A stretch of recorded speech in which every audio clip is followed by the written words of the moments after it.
Vamos a ver un ejemplo de sistemas compatibles determinados. Leamos el caso. Tres compuestos se combinan para formar tres tipos de fertilizantes. Una unidad del fertilizante tipo 1 requiere 10 kilogramos del compuesto A, 30 kilogramos del compuesto B y 60 kilogramos del compuesto C. Una unidad del tipo 2 requiere 20 kilogramos de A, 30 kilogramos de B y 50 kilogramos de C. Una unidad del tipo 3 requiere 50 kilogramos de A y 50 kilogramos de C. Si hay disponibles 1600 kilogramos de A, 1200 kilogramos de B y 3200 del C, ¿cuántas unidades de los tres tipos de fertilizantes se pueden producir si se usa todo el material químico disponible? Entonces, recordemos que uno de los principios de la investigación de operaciones y del álgebra lineal es la organización, es el orden. Por lo tanto, ante un problema, lo primero que debemos hacer es identificar los datos del problema, y esos datos los vamos a organizar en una tabla. Pero la estructura de esa tabla, ¿cómo debe ser? Pues en las columnas, para que sea coherente con lo que vimos hace un momento con el sistema de ecuaciones, recordemos que las columnas hacen referencia a las variables, a las incógnitas. Si nosotros leemos este caso, las incógnitas, ¿cuáles serían? En la pregunta final dice, ¿cuántas unidades de los tres tipos de fertilizantes se pueden producir? Por lo tanto, las columnas hacen referencia a los tipos de fertilizante, que eso es lo que necesitamos calcular. ¿Cuántas unidades de cada fertilizante fabricar? Y las filas, o sea, las horizontales, sería lo que nosotros tenemos disponible. ¿Y qué disponibles tenemos? Me están diciendo que disponibles tenemos 1600 kilogramos de A, 1200 kilogramos de B y 3200 del C. En otras palabras, quedaría de esta forma.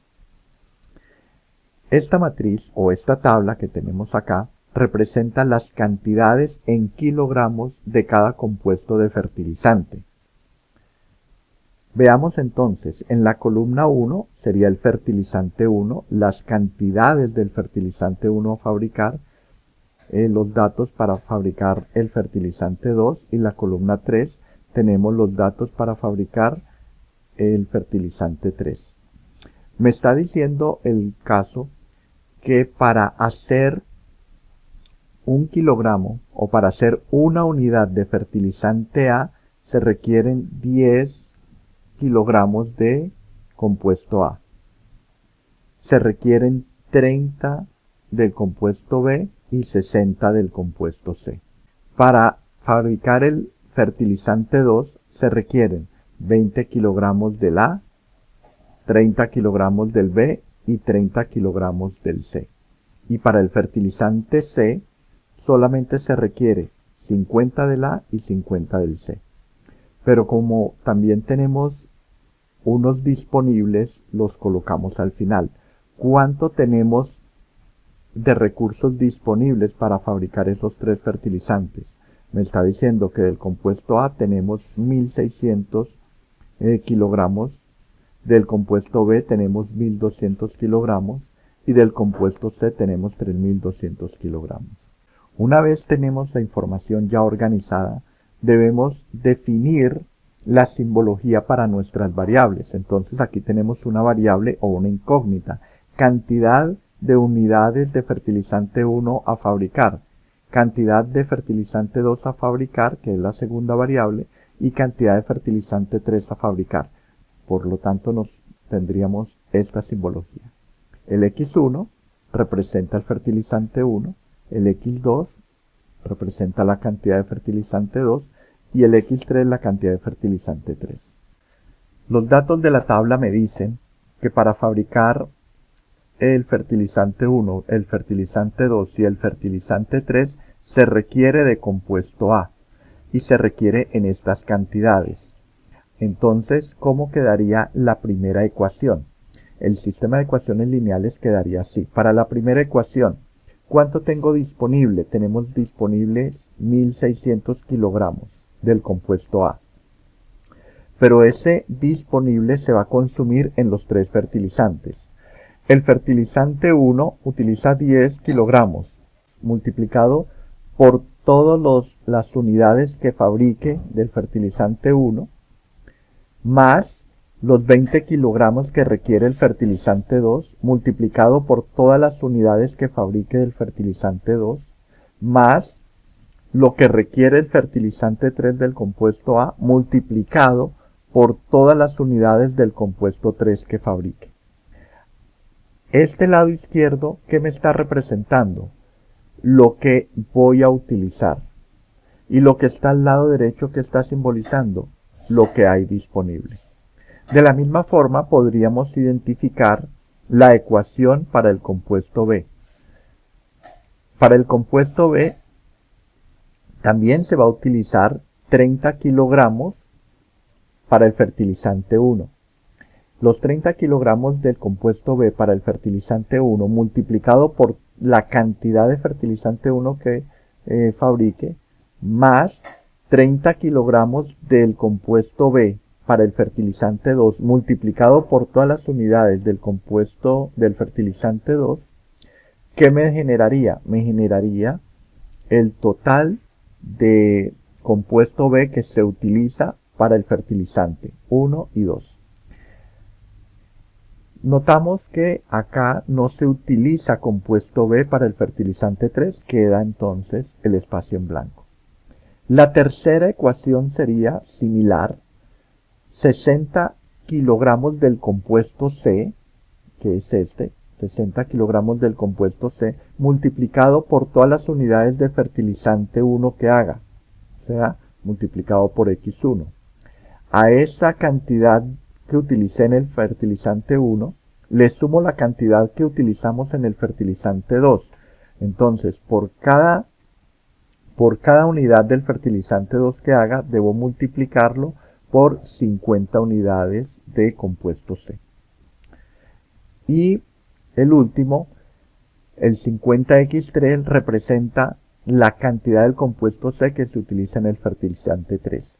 La suma al lado izquierdo representa entonces lo que se utiliza de compuesto C para hacer el fertilizante.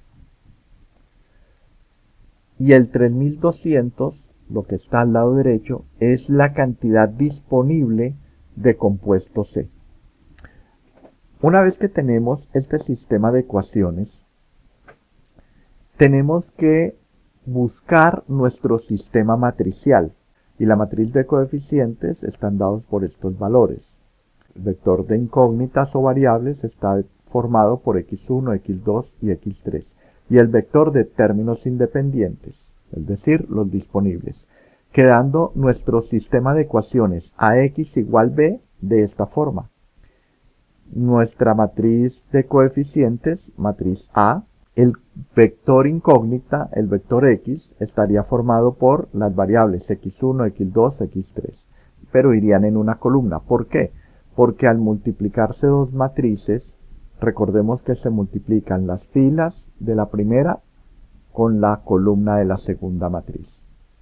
Y al final, esta multiplicación debe ser igual a los términos independientes, que es el vector b. 1600, 1200 y 2300. Para iniciar el proceso de solución de reducción gaussiana, este sistema de ecuaciones ax igual b tenemos que redefinirlo como un sistema matricial aumentado. Esto sería lo mismo que el sistema de ecuaciones ax igual b, pero en forma reducida. ¿Cómo nos queda entonces nuestro sistema, nuestra matriz aumentada? Quedaría de esta forma. Como tengo que solucionar por el método de Gauss, me dice el proceso que lo que debo hacer es escalonar la matriz. Es decir, mi matriz A tengo que escalonarla. Y escalonarla significa que tengo que identificar los pivotes y debajo de cada pivote debo asegurarme que haya un 0. Entonces, nuestro primer pivote podría ser este 10. para poder hacer operaciones elementales fila de una forma más fácil, más rápida, convirtamos este 10 en 1. Pero para convertir este 10 en 1, tendría que cambiar toda la fila donde se encuentra ese pivote. ¿Y qué fila es? La fila 1. ¿Qué operación elemental fila me convierte este primer pivote en 1? Una operación elemental fila M1 undécimo. Para convertir este dato en 1, el valor de K tiene que ser el inverso multiplicativo. El 10, su inverso multiplicativo sería undécimo. Entonces, hagamos la operación.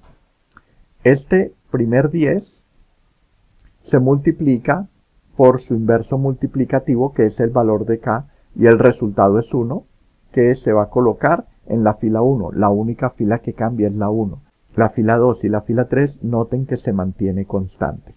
El siguiente dato, la siguiente incógnita, ¿cómo lo hallamos? Multiplicamos el segundo dato, que es 20, por el valor de K, que es undécimo. 20 por undécimo me da 2. El tercer dato, ¿cómo sería? Multiplicamos entonces el 50 por el valor de K, que es undécimo. El resultado es 5. Lo colocamos entonces en su lugar respectivo. Y el último dato, la última incógnita, ¿qué multiplicamos? El término independiente 1600 por el valor de K, que es undécimo. Al hacer esa multiplicación el resultado es 160. Como ya tenemos este primer pivote en 1, debemos escalonar. Y el siguiente paso entonces sería convertir en ceros lo que está debajo de ese pivote. Para convertir en ceros tengo que aplicar dos operaciones elementales fila. Uno que me convierta este 30 en 0 y el otro que me convierta este 60 en 0. ¿Cuál sería la operación elemental fila que me convierte este 30 en 0? Como este 30 está en la fila 2, entonces quiere decir que va a cambiar la fila 2. Pero tendría que hacer una operación con la fila donde está el pivote. ¿Y cuál es la fila del pivote? La fila 1. Entonces aquí la operación elemental fila podría ser E21. Cambia la fila 2, le resto lo que tenga en la fila 1 multiplicado por 30. ¿Por qué multiplicado por 30? El valor de K va a ser igual al número que yo voy a convertir en 0. Si va a cambiar este 60, cambiaría la fila 3. Pero la operación, recuerde que siempre tenemos que hacerla con la fila donde está el pivote. Para este 60, el pivote, ¿en qué fila está? Se encuentra en la fila 1. Por lo tanto, sería E31. Cambia la fila 3, le resto el dato que está en la fila donde está el pivote, y el número que voy a convertir en 0 es el valor de K. Apliquemos entonces la primera operación elemental fila, el E2130. Verifiquemos de dónde viene este 0. Recordemos que aquí me está diciendo es que cambia la fila 2 y la operación la hago con la fila 1. Este 30, ¿de dónde viene? El que está en la fila 2. A la fila 2 le resto el valor que se encuentra en la fila 1 y multiplicado por el valor de K. Al hacer esa operación, el resultado es 0. ¿Dónde se coloca? Se coloca en la fila que está cambiando, la fila 2. La siguiente incógnita, la posición 2,2. ¿Qué operación debo hacer? La operación sería 30 menos 2 por 30. Al hacer esta operación, el resultado es menos 30, se coloca en la posición 2,2. De igual forma, calculamos la segunda incógnita. ¿Cómo la calculamos? Lo que esté en la fila 2, que en este caso es 0, le resto lo que esté en la fila 1, que es un 5, multiplicado por este valor, multiplicado por el 30. Al hacer la operación me da menos 150. Falta el término independiente. El término independiente para aplicar la operación E2130 sería entonces al 1200 que está en la fila 2, le resto lo que está en la fila 1, multiplicado por el valor de K, que vale 30. Esa operación da como resultado 3600. Ahora falta aplicar la segunda ecuación, E3, 1. Hagan esa operación y verifiquen cuáles son las entradas. Comparen con el resultado que obtenemos acá. El siguiente paso entonces es verificar si ya está escalonada. Sería escalonada si debajo de la diagonal principal todo fuera 0, pero aquí tengo un menos 70. Entonces tendría que convertir esto en 0, pero antes de convertir este menos 70 en 0, debería facilitarme los cálculos, convirtiendo el siguiente pivote, o sea el pivote de la fila 2, convirtiéndolo en 1. La operación elemental fila que me convierte este menos 30 en 1 afectaría toda la fila 2. Entonces la operación elemental fila sería una multiplicación a la fila 2. Pero multiplicando este menos 30 por su inverso multiplicativo, que sería menos 1 sobre 30. Entonces, menos 1 sobre 30 multiplicado por el 30, esa multiplicación da resultado 1 y lo colocamos en la posición correspondiente. Vamos ahora con el siguiente dato, la siguiente incógnita. Menos 1 sobre 30 por el siguiente dato que sería menos 150. Al hacer esa multiplicación da 5, que es la entrada que colocamos aquí. Y la tercera operación para convertir esta incógnita sería multiplicar menos un treintavo por el valor que tenemos aquí, 3600. El resultado de esa multiplicación, menos por menos más, y eso daría 120. Si observan esta matriz de resultado, todavía no es escalonada. Convirtamos este menos 70 en 0. El menos 70 está en la fila 3, por lo tanto va a cambiar la fila 3 y la operación tendría que hacerla con la fila donde está el pivote. ¿Y el pivote está en qué fila? En la fila 2. Sería una operación E3, 2. Cambia la fila 3, la operación la hago con la fila donde está el pivote y el número que voy a convertir en 0, ¿cuál es? Menos 70. Este menos 70, aplicando esta operación elemental fila, tendríamos entonces, al hacer esta operación, menos por menos da más, daría más 70. Menos 70 más 70 da 0. Vamos con la siguiente entrada, esa incógnita. Lo que tengo en la fila 3, menos 250, menos lo que tengo en la fila 2, multiplicado por el valor de K. El resultado es 100.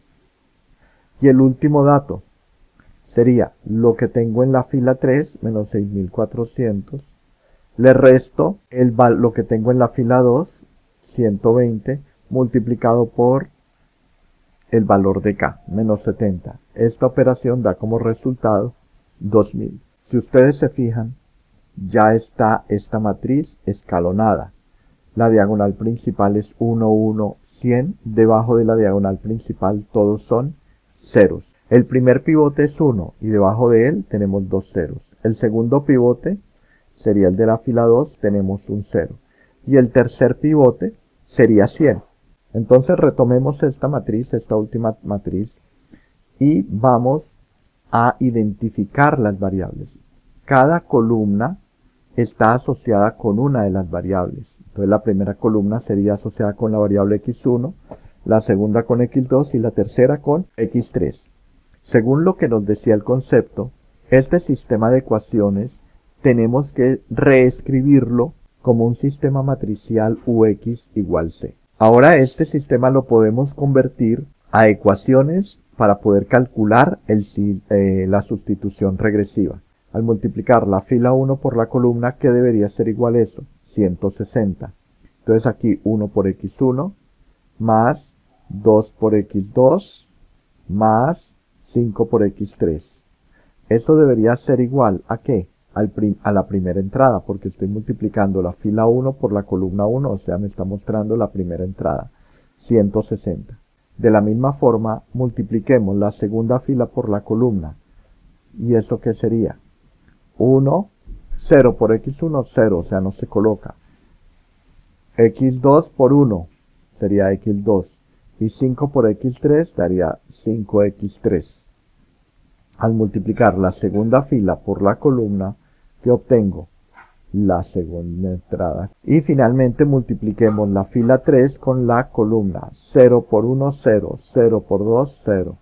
100 por x3 daría 100x3. Entonces al multiplicar la fila 3 con la columna, el resultado me va a dar este 2000. Ya tenemos nuestro sistema reducido de ecuaciones, pero tenemos que calcular cuánto vale x3, x2 y x1. Entonces, en este sistema que obtuvimos, notemos que lo más fácil de despejar es la última, porque tengo una sola variable. ¿Cómo lo despejo? El 100 que está multiplicando pasa a dividir. Por lo tanto, ¿cuánto daría 2000 sobre 100? Daría 20. Ahora, como yo tengo que x3 vale 20, ese 20 lo reemplazo en la ecuación de arriba.